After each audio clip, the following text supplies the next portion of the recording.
All right, Anthony Scaramucci has resigned, and the White House Communications Director, General John Kelly, is sworn in as the new White House Chief of Staff. Eric Trump will be joining us tonight with reaction. Also tonight, after last week's epic failure to repeal and replace Obamacare, President Trump is, yes, rightly pressuring Republicans to keep to their 7-year promise to you, the American people. They're desperate for the promise to be fulfilled. Now, over the weekend, the commander-in-chief, he tweeted out, quote, if a new health care bill is not approved quickly, bailouts for insurance companies and bailouts for members of Congress will end very soon. Now, the president also added, quote, unless the Republican senators are total quitters, repeal and replace is not dead. Demand another vote before voting on any other bill. Republicans appear now to be throwing in the towel on repealing Obamacare. The president, he is 100% committed to hold their feet to the fire, and so are we here on this show. And now, after losing a very close vote, because why? Senator John McCain, he joined the obstructionist Democrats. Republicans are apparently, what? Ready to give up? I'm sorry, there's no excuse. It's pathetic, inexcusable. And it proves that we now have a Republican Party that is not only spineless and gutless and lacking leadership and unity. What do they stand for? What is their identity? They don't have one.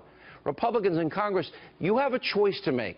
You can keep your word and start doing your job and passing bills and keeping promises, repeal and replace Obamacare, or literally keep making excuses why you can't implement the president's agenda and your agenda. Guess what will happen? You will risk losing the House and Senate in 2018. So, in case you care, my message to you lazy people in D.C. is stop the vacations, get to work, because when you fail, it's the American people, the forgotten men and women in this country, who end up suffering. You're supposed to serve them, in case you forgot your public servants. Also tonight, America faces a growing threat from North Korea.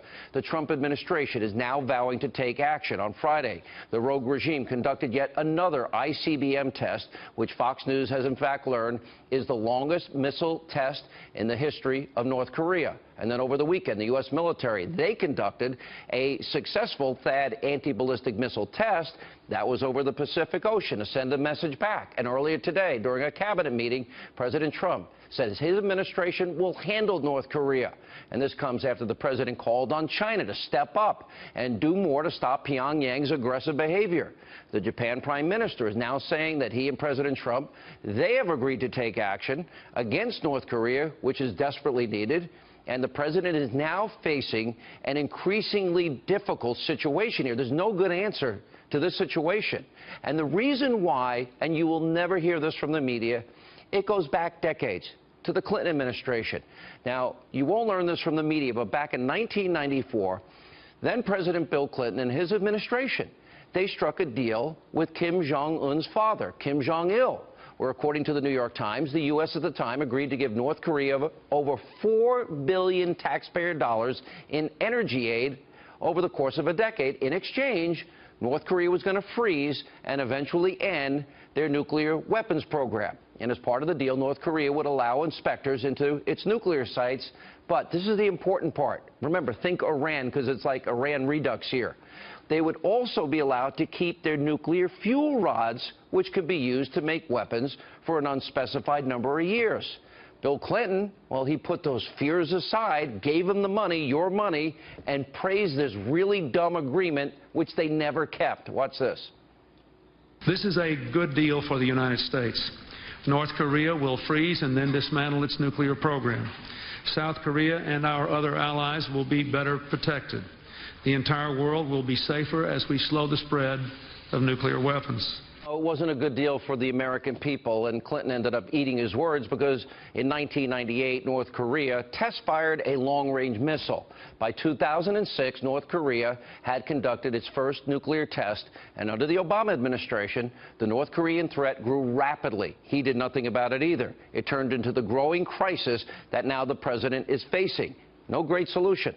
As for the fourth major story tonight on our agenda, Republicans on the House Judiciary Committee, they have sent a letter to the Department of Justice. Finally, they're calling for a special counsel to be appointed.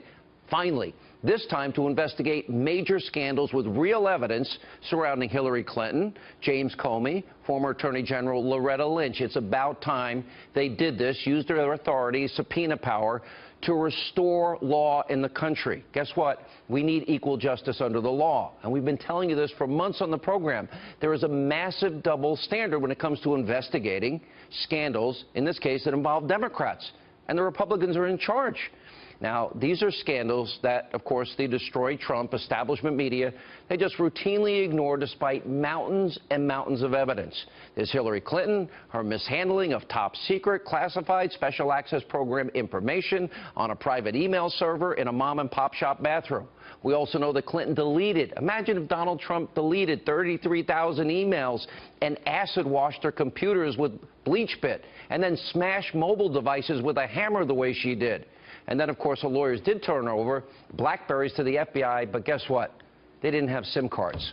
Then there's the real Russia collusion story, the Uranium One deal, which I predict will be the biggest news to come out in the next year or two, where the Secretary of State, remember, she approved handing over up to 20% of America's uranium, the foundational material of nuclear weapons, to Vladimir Putin and the Russians, all while people involved in the deal in Canada, they kicked back over $145 million to the Clinton Foundation.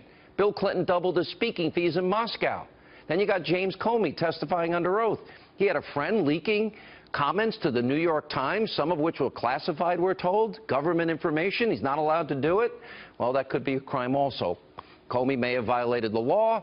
That was government property, and that could be a violation of the Espionage Act. Also, Comey admitted before Congress, yes, the former Attorney General, Loretta Lynch, pressured him not to tell the truth, that the Clinton email investigation was an investigation. Well, she wanted to call it a matter, and he ended up listening. And as for Lynch, just days before Comey's announcement that let Hillary off the hook, she met Bill Clinton for 40 minutes in an airport tarmac. Conflict of interest, and of course there's the group behind the fake news anti-Trump dossier. It's about the hookers in Russia that turned out not to be true. Fusion GPS. Well, who was paying for that hit piece? Who were they tied to? Because they had ties to Russia. And as we've been saying for months, the evidence is overwhelming, staggering, and incontrovertible, and the Justice Department needs to do the right thing, appoint a special counsel, get to the bottom of all of these scandals. Also, finally tonight, a stunning report from our friend John Solomon at The Hill about how former Obama Director of National Intelligence James Clapper made it much easier to unmask members of Congress. Really? And their staffers? Well, that opens the floodgates for Fourth Amendment privacy violations. Here with reaction.